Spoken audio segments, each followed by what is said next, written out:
नोंग नोंमगी मुसलमान मसिंग हेनगलक्लमी तपना तपना मियामबु इस्लाम की माइकैदा चिंचलक्लमी मसिदबु कुरेशना करमना मखुत पुंदुना लेथोकदौरिबा मकोइना मतम खुदिंगमक्ता करमना मुसलमान सिंग असिगी मरक्ता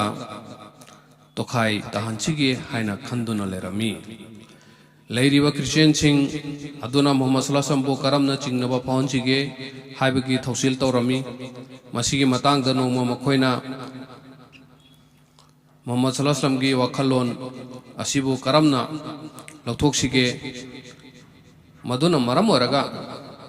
मखोई उपाय अमता लैजद्रबा करमना ओहनसिगे खन्नरमी असुम तौदुना फना कुइना खंदुना लेरमी खनबा मखै खल्लबा मतुंगदा असुमना वा लेप्लमी मदुदि मोहम्मद सल्लल्लाहु अलैहि वसल्लम बु बॉयकॉट तौबा बॉयकॉट पुंतौ तौबा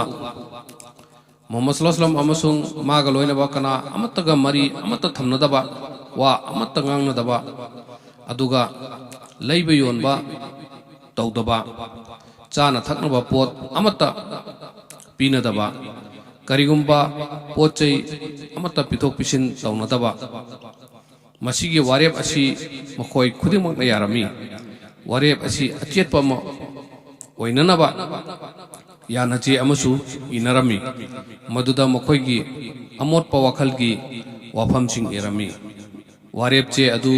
काबादा थेलमी हारिबचे अदुदा इरिबा वाफम अदु पुमनमक्ना थौगतनबा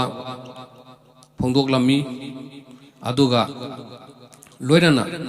मसीगी नोटिस असीगी मायोक्ता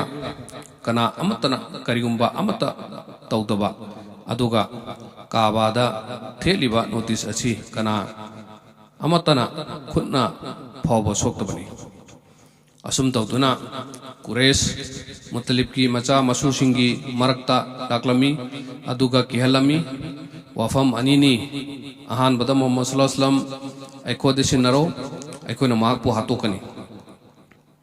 अदुएबा तारबदी नखोइसु इंगना तपना हिंगलगनी ऐखोइसु नुंगाई याइफना हिंगबा ngamlagani नखोइदा मालचांगसु पीगनी करिगुंबा नखोइना वाफम असी यारगदी याद्रगदी नखोइबुसु बॉयकॉट तौरगनी अदुगिसु मथक्ता नखोइगा लैबा योनबा लौथोक लौसिन खुदिंगमक थिंजिल्लगनी असुमना तौरबदी नखोई करी ओइरगनी हाइदुना खंग्ब्रा मदुदी नखोई तोफम खंगलक्त्रदुना लोइनमक सिरगनी हायु नखोई हुजिक करी खली मुतलिब की मचा मसूसिंगना मोहम्मद सल्लल्लाहु अलैहि वसल्लम बु नुंसी हैतना मखोइदा सिन्नकिबा मदुगी मुहत्ता मखोइगी थमोइगी अपांबा अदु फंगलुबगी मतांगदा खनबो खलुदे मोहम्मद सल्लल्लाहु अलैहि वसल्लम मखोइगी मिटकी मंगाल अमसुंग थवाइनी मोहम्मद सल्लल्लाहु अलैहि वसल्लम मखोइगी थवाइगिसु थवाइदगिसु हेन्ना नुक्सिजै मखोइना कुरेश की केहलक्पा अदु करिसु खलुदे अदुगा सेंगलबो हैना असुमना हारई हारकपा खुदिंगमक याबा ngamgani अदुबो मोहम्मद सल्लल्लाहु अलैहि वसल्लम बु थादोकपा याबा ngamloi मुश्रिक सिंगना हारई अदुदि फरे ngasiदगी अखोई नखोईगी येकनबा अदुगा नखोई अखोईगी येकनबा ओइरे अदुगा ngasiदगी अखोइना नखोइबु थिंजलगनी कुरेशना मखोइगा लौना लैनबा खुदिमक थिंजिल्लमी मखोइना आराम खौरांग हल्लगा हातोपा पामलमी बनी हासिम मुतलिब की मचा मसू गी मरी मतानी मरम अदुना मखोइसु मखोइगी मुसलमान सिंगी माइकैदा लेबलमी अबू लहब तनी वासक थुगाइरिबा महाकना खानदान खुदिमक्तगी तोंगान खिरमी अदुगा कुरेश की माइकैदा लेबलमी मरमदी महाकना खानदान असिदगी पेंदबा कया लेरमी मखोइना अवाबा ताबदा महाक यामना नुंगाइरमी कुरेशता मखोइबु बॉयकॉट तौनबा थौरांग insalakpasu maknani adugi su mathakta Muttalib ki macha masu singa launa leinaba toknabagi thorangsu mana torakpani Muharram ki thani Nabuwat phangkiba chahi 8 surakpani Abu Talib amasung magi khandan pumnamakpu Darra haibadi ching ani gi marak hairiba ching ani gi marakta leiba mafam amada thajilaga thamlami kona masibu Abu Talib ki mingda Darra Soeb haina maming chatki makoi ahing thil hairiba mafam aduda lerami kanagumba amaga unabasu yaramde aduga leibiyon basu yaramde jail da leibaga chap manarami mafam aduda makoi akaknaba mifa khara khaktani इज्जत तौनबा था अदु खक्तदा मपांदा थोप यारमी तौबतबु अरब की lump खुदिमक्सु हारिबा मतम सिदा लेपी खना चैनब लेपी खुदोंग थीबा अमत्ता लेतबा मतमनी मी खुदिमक निंग तमना लेबा मतमनी हारिबा मतम असिदा मोहम्मद सल्लल्लाहु अलैहि वसल्लम सु मपांदा थोरई अदुगा कौशनबगी थबक तौरमी मतम असिदा हाजी सिंह मक्कादा लाई कारबार तौबा मी सिंगना मक्कागा यामना नकना लेबा मफम सिंगदा लेबा लेबा योनबगी थबक तौरमी मोहम्मद सल्लल्लाहु अलैहि वसल्लम मखोयगी मनाक्ता चलमी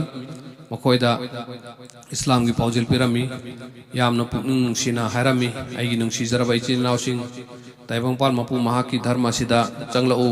महाग यामना हरावगनी नखोयदा नुंगसि हाइबा लक्कनी मसीगी महत्ता नखोयबु अफबा खुदोल पीगनी अदुगा करिगुम्बा नखोयना थाजदरबा अदुगा लायाम लातुना लेरबा अदुगा मसीगी धर्म सिबु तुंगोयरबदी महाक सावगनी अदुगा अकन चेराक पीगनी हफ्सादा लेबा मिसिंगना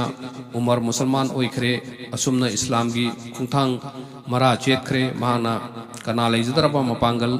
सोनबसिंगदा तौरंबा अदु तोखरे करी अमत चिंगनब लेतना कुरेसिंगबु इस्लाम की पाउजेल पीदुना लेरे